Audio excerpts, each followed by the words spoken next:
Preda.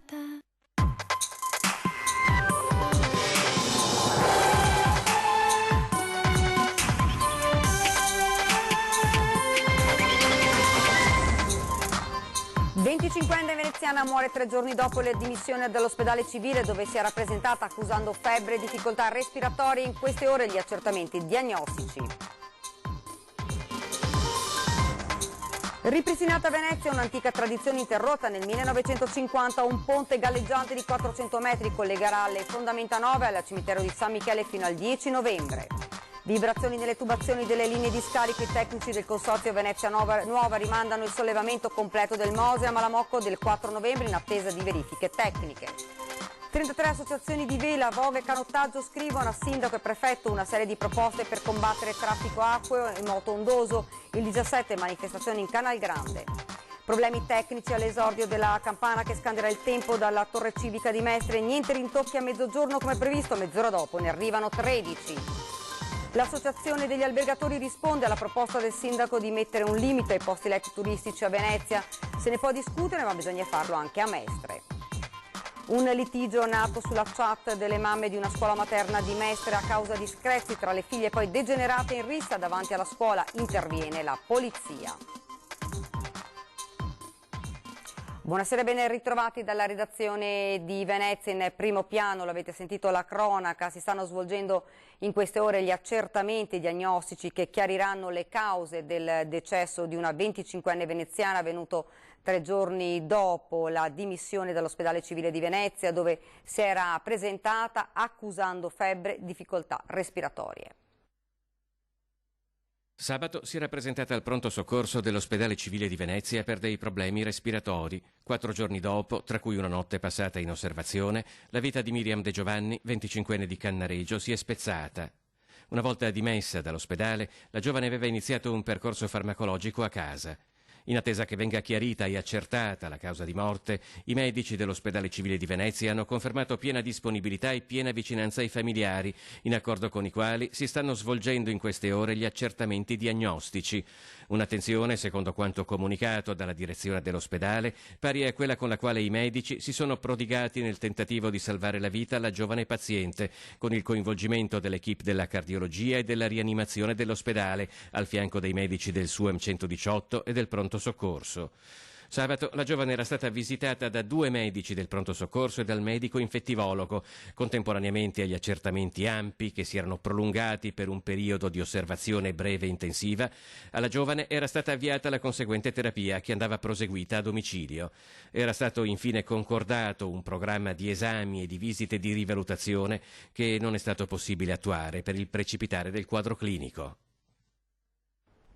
I carabinieri di Chioggia, in collaborazione con il personale dell'ULSS 3 Serenissima, hanno scoperto e sequestrato 350 kg di prodotti alimentari scaduti durante un controllo in un ristorante a Sottomarina. I cibi sono risultati appunto scaduti, privi di etichettature, in cattivo stato di conservazione. Sono state inoltre riscontrate evidenti carenze igienico-sanitarie e scarsa pulizia dei locali. La proprietaria è stata denunciata e multata per 5.800 euro.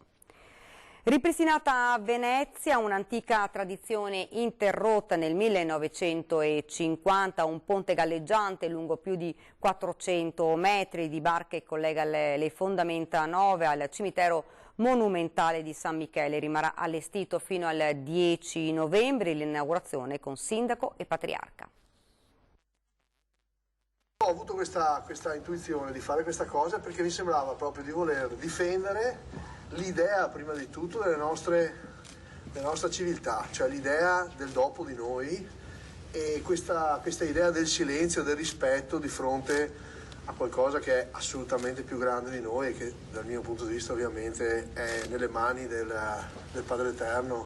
Torna così, dopo quasi 70 anni, un'antica tradizione che a Venezia si ripeteva nei giorni della festività di Ognissanti e della commemorazione dei defunti, prima di essere interrotta nel 1950. Il ponte galleggiante che, fino al 10 novembre, collegherà le fondamenta 9 al cimitero monumentale di San Michele in Isola a Venezia. Ci sembrava importante con un'opera dimostrare a noi stessi chi siamo e che cosa è stato fatto, che un omaggio ai nostri defunti, insomma, ecco, per cui non è soltanto l'occasione del 1° di novembre o l'occasione per vedere una cosa nuova, ma è un modo per risvegliare la città nella realtà. La struttura, lunga 407 metri e larga 15,5, è stata assemblata da Insula con elementi modulari, come quelli già utilizzati in occasione del Ponte Votivo del Redentore, della Festa della Salute e della Venice Marathon. Il 2 di novembre è una giornata grata agli uomini,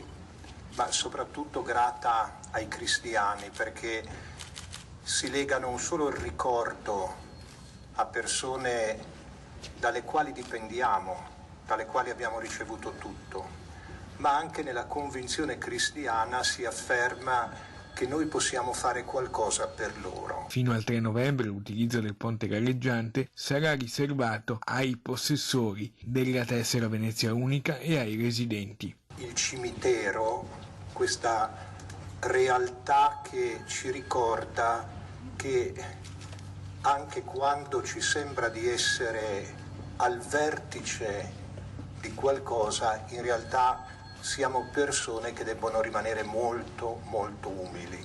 La struttura rimarrà transitabile fino al 10 novembre.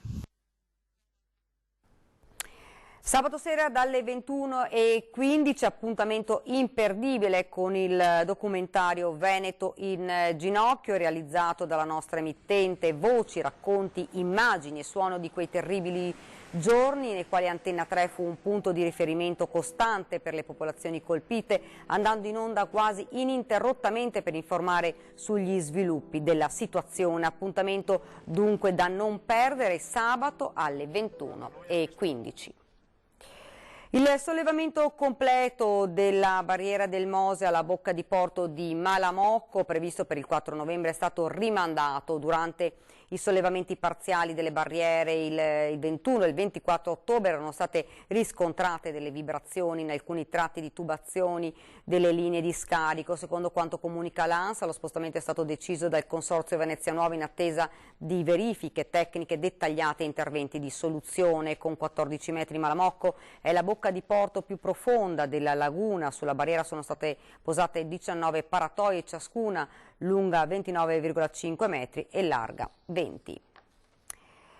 Una lettera a sindaco e prefetto con proposte concrete contro il traffico acqueo moto ondoso a Venezia e presto una grande manifestazione in Canal Grande. 33 associazioni di voga, vela e canottaggio scendono in campo unite denunciando una situazione definita insostenibile. Venezia deve vivere come una città normale, anche se specialissima nel suo. In tutte le città di terraferma sono state emanate leggi per regolamentare i vari aspetti legati al traffico. A Venezia, che vive sull'acqua, non c'è però nulla di analogo e le norme nazionali sul traffico nautico mal si adattano ai canali della città e alla sua laguna.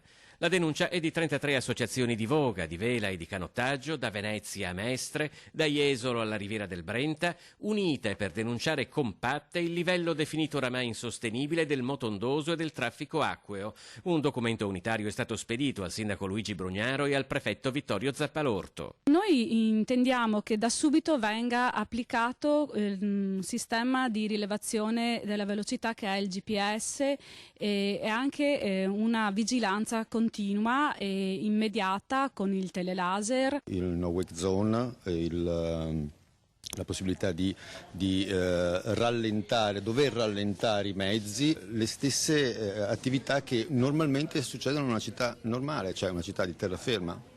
Vigili urbani, polizia, comunque forze dell'ordine che fanno rispettare quelli che sono i normali limiti di velocità. Queste però sono considerati solo interventi da adottare nel breve e nel medio termine per fronteggiare subito una situazione grave. Nel lungo termine le associazioni chiedono invece una legge nazionale sul traffico acqueo nella laguna di Venezia che preveda un unico ente di gestione e regolamenti su scafi e motori. Per far sentire ancora di più la propria voce, le associazioni hanno indetto una manifestazione acquea in Canal Grande il 17 novembre.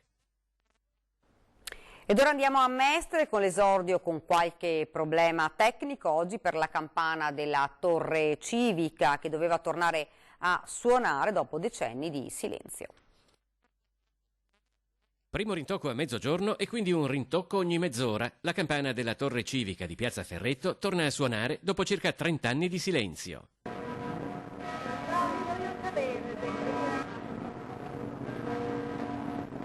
Assenti i rappresentanti istituzionali, l'esordio della storica campana disposto dal comune non pare attrarre molti mestrini, ma soprattutto lo sparuto gruppo di spettatori si accorge che nonostante il suono la campana è ferma, i rintocchi non stanno arrivando dalla torre, che è rimasta muta.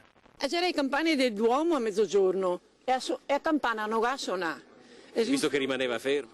Ciò, non suonava no. Il flop mestre è così. Don Camillo ha segnato giusto, ha suonato giusto e purtroppo Pepone ancora una volta arriva dopo, però siamo contenti se viene messa a posto. Ma come mai non ha suonato? Ma forse che non sia tarata sull'ora di Greenwich, quindi dovrebbe suonare all'una allora. Il meccanismo satellitare? Sì, esatto.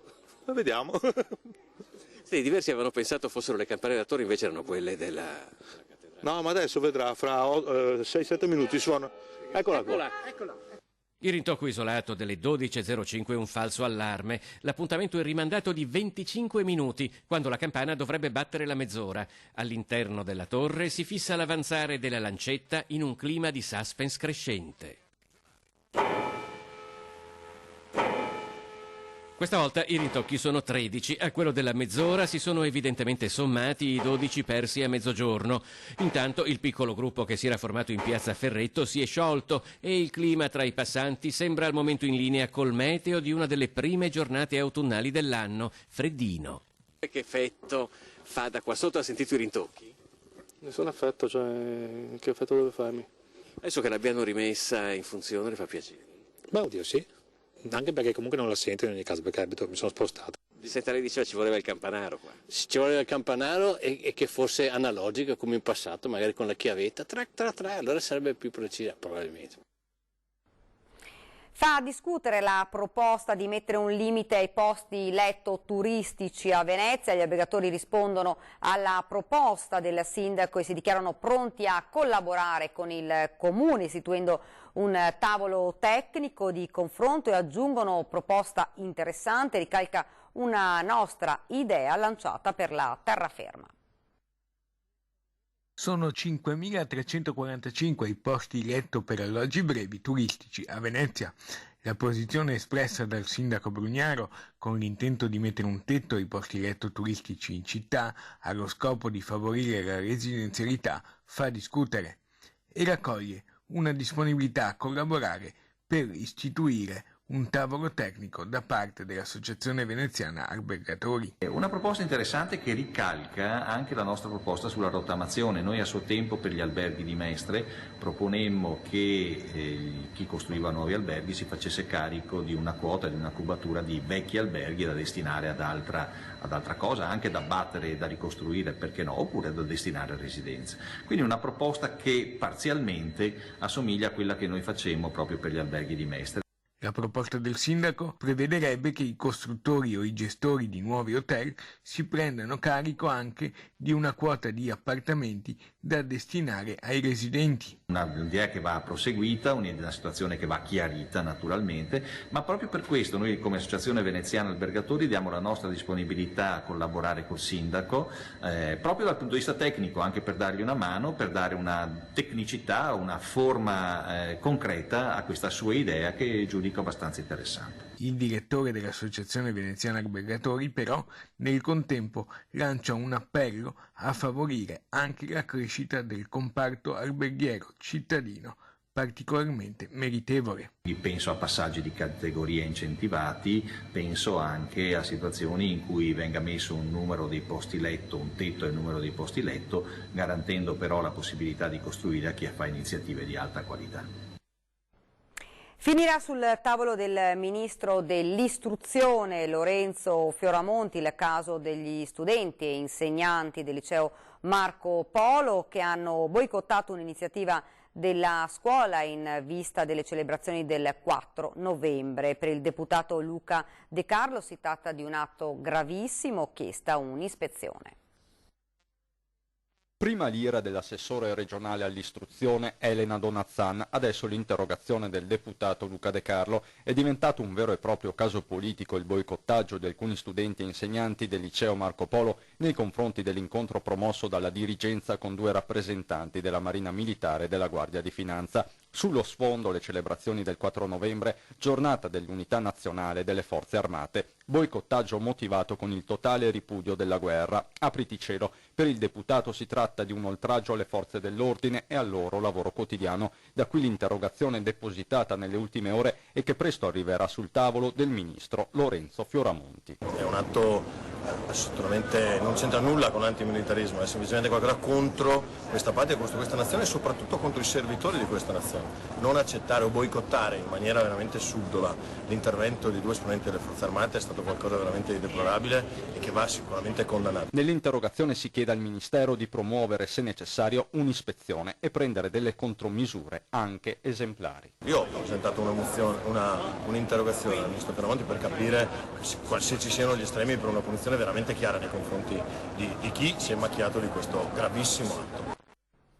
E sulle polemiche riguardo le celebrazioni del 4 novembre al Marco Polo interviene anche la FLC-CGIL del Veneto, esprimendo solidarietà ai docenti e studenti che hanno ritenuto di non partecipare ad un'iniziativa non deliberata dagli organi collegiali della scuola. Minacciare l'invio di ispettori come fatto dall'assessore Donazzan, si legge in una nota, non è sicuramente un compito che spetta ai soggetti esterni alla scuola.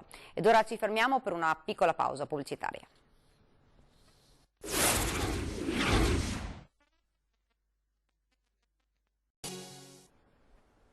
Rieccoci nuovamente in studio con l'edizione veneziana dei nostri telegiornali. Un litigio nato sulla chat delle mamme di una scuola materna di Mestre a causa di screzi tra le figlie, poi sfociata in una rissa tra le 2 donne davanti proprio alla scuola. Una vivace discussione nata tra 2 mamme sulla chat dei genitori di una scuola materna e poi sfociata in un'aggressione davanti alla scuola, tanto da richiedere l'intervento di una volante della polizia. A far discutere gli screzi e i dispetti che ci sarebbero stati tra le rispettive figlie, quindi uno scambio di messaggi tra le mamme che invece di risolvere la questione ha ulteriormente acceso gli animi, fino al litigio fuori dall'istituto scolastico in via Sforza a Mestre. Sarebbero volati schiaffi e un calcio, tanto da richiedere per una delle 2 mamme, entrambe attorno ai 30 anni, una visita all'ospedale. Sul posto, come detto, le forze dell'ordine, che non hanno però avuto modo di ascoltare entrambe le donne, visto che una delle 2 si era già allontanata prima del loro arrivo. Prima di chiudere vi ricordo questa sera 20:10 ospiti in studio Paola Roma, sindaco di Ponte di Piave, e Mara Manente, direttrice CISET. E questa era la nostra ultima notizia, vi lascio ovviamente alle nostre previsioni del tempo. Grazie davvero per averci seguito e buona serata.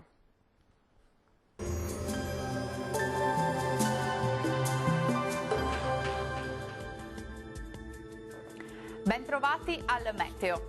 Ognissanti in compagnia del bel tempo stabile in attesa della perturbazione in arrivo da sabato. Vediamo intanto il dettaglio di venerdì 1 novembre. Sul Veneto avremo un ampio soleggiamento con cielo sereno o al massimo poco nuvoloso. Attenzione solamente a qualche foschia al mattino sulle pianure, ma in rapido dissolvimento. Temperature minime tra 4 e 7 gradi, massime oscillanti invece tra i 12 e i 14 gradi. Tanto sole anche sul Friuli Venezia Giulia, sarà una bella giornata con cielo sereno ovunque, vedete. Temperature minime tra 5 e 10 gradi, valori massimi sui 14 gradi. E ci spostiamo infine sul Trentino Alto Adige, dove avremo qualche foschia mattutina sui settori meridionali della nostra regione, più soleggiato invece altrove. Temperature minime tra 6 e 7 gradi, massime sui 14 gradi. Dal meteo di Antenna 3 per ora è tutto, vi do appuntamento al prossimo aggiornamento. Arrivederci.